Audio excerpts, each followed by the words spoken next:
Power in its purest form does not scream. It does not seek applause. It does not wear a crown in public. Power exists in the shadows, behind the curtain, behind the mask. Those who truly understand control never announce it. They let others guess, speculate, wonder. When a man reveals too much of his strength, he invites the curiosity and envy of others. The more one displays, the more others calculate. They measure your resources, your talents, your flaws, and your vulnerabilities. In that calculation, they begin to formulate resistance. They begin to build defenses. And eventually, they begin to attack. A man who parades his victories, his wealth, his influence, he plays a dangerous game. He feeds the hunger of lesser men to challenge him, to test him, to drag him down. In every court, in every circle of influence, the loudest voice becomes the easiest to silence. The crowd listens when you make noise, but they also prepare their daggers. Power loses its advantage when it becomes visible, when it loses the element of unpredictability. The unseen man can strike at will.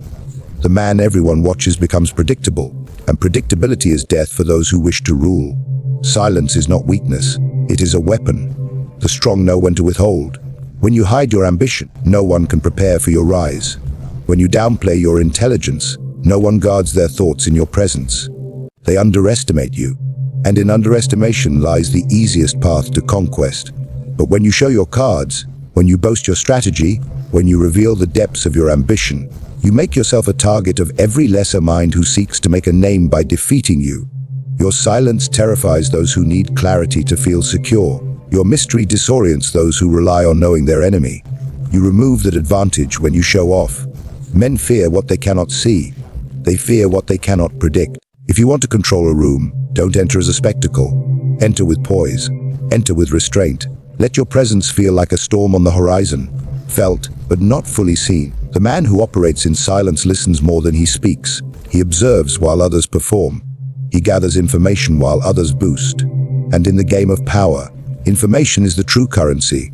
The more you listen, the more others reveal. The more you speak, the more you reveal. A wise man knows the value of secrecy, not just to protect himself, but to keep others off balance, unsure and cautious. The quiet man is not harmless. He is unreadable, and unreadability is the sharpest edge a man can carry. While others chase applause, he sharpens his plans. While others post their victories, he plots his next move. Those who don't show off carry the advantage of surprise. They attack when others are sleeping. They win before the enemy knows a war has begun. Showing off destroys the element of surprise. It invites attention. It exposes intention. It hands the enemy a blueprint. Vanity is a signal fire, and those who light it attract wolves. The moment a man begins to show off, he declares to the world that he has something of value, something to protect, something that others might want. And that alone is enough to provoke the hunger in others. Vanity does not elevate a man, it isolates him. It paints a mark on his back. Those who might have ignored him now study him. They look not at his power in admiration, but with calculation. They ask, how can I take what he has? The showman becomes the hunted. To display your wealth, your skills, your influence is not an act of strength. It is a confession of insecurity. The truly powerful feel no urge to prove themselves. Their power is self-contained, recognized only by the outcomes they control, not by the noise they make. But the vain man wants to be seen, he wants to be envied. And envy is not a passive force. It stirs rebellion, it breeds betrayal. It motivates those beneath you to conspire against you. What begins as applause quickly turns into ambition in the hearts of others. They begin to believe they can outshine you, replace you, silence you. A ruler who parades his luxuries will inspire thieves in his own court. A general who boasts his victories will draw the eyes of rivals who seek to ruin his name. Even among friends, vanity is poison. It turns allies into competitors, supporters into critics. Men do not naturally tolerate superiority. When it is shoved in their faces, they will seek to destroy it. The world rewards humility because it disarms suspicion. But vanity provokes resistance. It screams that a man thinks himself untouchable. And that is precisely when others begin to reach for his throne. The man who shows off assumes the world will respect him. But power does not breed respect. It breeds fear, and fear breeds hatred if it is not managed carefully. The vain man forgets that there is always someone watching, someone listening, someone with nothing to lose who would take everything from him just to prove a point. Vanity reveals the man's weakness, his need to be seen, and that need makes him controllable. Manipulators feed on this flaw. They flatter him, stroke his ego, make him dependent on recognition. Then they steer him where they wish. He becomes a puppet of his own pride. Those who fall in love with the image of their power are the easiest to destroy, for they have forgotten how power truly works. The man who rules from the shadows wields more power than the one who sits on the throne. The visible leader must answer to the public, must defend his position, must manage the perception of power. But the one who remains unseen, who operates behind the curtain, is bound by no such obligations. He influences without accountability. He whispers into ears, controls decisions without bearing the consequences. The world sees the king and assumes he is in control. Meanwhile, the true strategist stands behind him, untouched, unknown, and unchallenged. His influence is not earned through spectacle but through strategy. Power that is felt but not seen is the most effective form. It causes confusion. It leaves no clear enemy.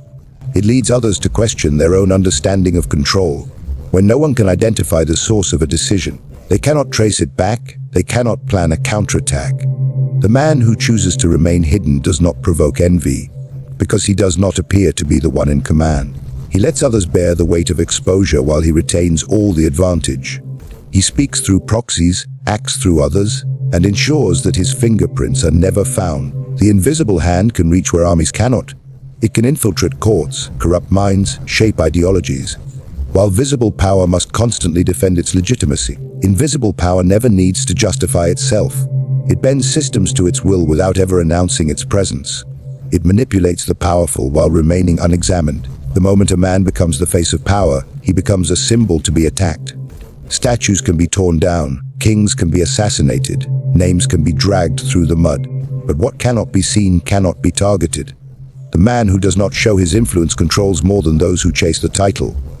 His ambition is not to be seen, but to be obeyed. He can dismantle alliances, build empires, destroy reputations, all without stepping into the light. His enemies never know who truly defeated them. They swing at shadows while he continues to shape the board. He does not fear exposure, because exposure never comes. He moves in silence, not because he is weak, but because he understands that real control lies not in public recognition, but in invisibility. Influence that no one can trace cannot be stopped. It cannot be blamed. It becomes the force that directs the course of events without ever being named. The greatest weapon a man can wield is the illusion of weakness. When a powerful man cloaks himself in humility, he disarms suspicion, lulls his enemies into complacency, and invites their arrogance. He becomes the one no one watches closely, the one others underestimate, the one they believe can be safely ignored. This is precisely where his strength is born. For when you are not seen as a threat, no one prepares for your advance. The humble posture is not surrender. It is strategy. It gives the appearance of inferiority while masking the capacity for domination. Most men believe dominance must be loud, visible, celebrated. They mistake noise for control. They fail to understand that when you appear modest, others open their guard. They confide in you, expose their weaknesses, speak freely in your presence. You gather knowledge, you gather leverage, all while pretending to be beneath them. You do not challenge them directly, because that would provoke their defenses. Instead, you let them feel superior. Let them mock, let them boast, let them become intoxicated by their own sense of power. In their pride, they become vulnerable. And in their vulnerability, they hand you control. There is no advantage in being feared too soon. It alerts your rivals, draws attention, invites resistance. But when you are seen as unimportant, as incapable, you move freely. You are not watched. You are not studied. You are not challenged. You are allowed to grow without interference. The man who understands this plays the long game. He sacrifices immediate recognition for long-term supremacy. He appears humble not because he lacks pride, but because he knows pride is bait.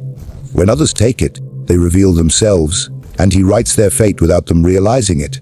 To dominate without appearing to dominate. That is mastery. When a man kneels in appearance but governs in silence, he becomes untouchable. Those who rule with loud proclamations create enemies. Those who rule with invisible influence leave no trace of resistance. It is not weakness to appear small. It is positioning. It is foresight. The lion does not roar before the kill. The serpent does not hiss until it strikes.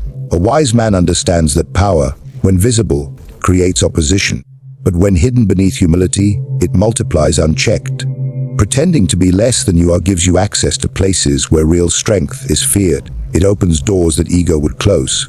It creates opportunities where pride would build walls. While others waste time competing to be seen, the quiet strategist secures control behind the curtain. He collects loyalty without demanding it. He gains trust without effort. And he conquers not by force, but by being the last one anyone thought capable of such a move. The man who becomes obsessed with his own image digs his own grave.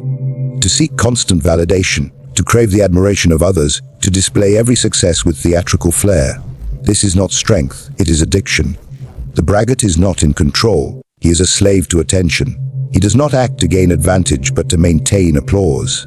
And in that need for recognition, he becomes predictable, manipulable, and ultimately weak. The world watches him not with respect, but with anticipation, waiting for the moment his pride outruns his power. Ego is the most blinding force a man can carry. It convinces him that every room must know his name, that every victory must be seen, that every gain must be shared. But power does not survive in exposure. It thrives in discretion. The louder a man announces himself, the more he reveals the structure of his defenses, the limits of his reach, and the details of his ambition. Rivals do not need to guess where to strike. The braggart shows them the path. He boasts of his fortress, and they begin to draw the map to its weak points. The braggart believes that praise is loyalty, but the wise know better. Praise is fleeting. It turns to mockery when fortunes shift. Those who once clapped for him will soon be the first to pull him down. Men do not admire power they cannot possess, they resent it. And when that power is flaunted, when it taunts them from a pedestal, they do not wait long to tear it down. The fall of a boastful man is entertainment to the masses, a spectacle they enjoy, a lesson they pretend to learn from. More dangerous than external enemies are the ones he inspires with his pride. The silent challengers, the hidden observers who wait for him to overreach. They watch the braggart intoxicate himself with his own reflection. They let him grow careless, blind, bloated with imagined invincibility. Then they strike, not because they are stronger, but because he has made himself vulnerable through the addiction to his image. His downfall is not engineered by the world. It is orchestrated by his need to be seen as a god. The wise man stays distant from this fate. He does not fall in love with his wealth, his applause. He lets others wonder about his power rather than explain it. He wins without celebration. He conquers without noise. He builds without letting the world watch. The braggart dies by his own echo. His enemies do not need to create traps. He walks into them, blinded by the sound of his own voice, driven not by strategy but by the craving to be admired by those who secretly wait for his collapse. Power is not found in noise, spectacle, or applause. It is born in silence, sharpened in secrecy, and preserved through restraint. The man who seeks attention weakens himself. He exposes his mind, his means, and his motives to the very people who would use them against him. True strength is never advertised. It works behind closed doors, behind false humility, beneath a calm surface hiding a ruthless current. In a world that rewards vanity with fleeting admiration and punishes pride with swift ruin, the wise man remains unseen until it is too late to stop him. He lets others chase the spotlight while he rewires the entire stage.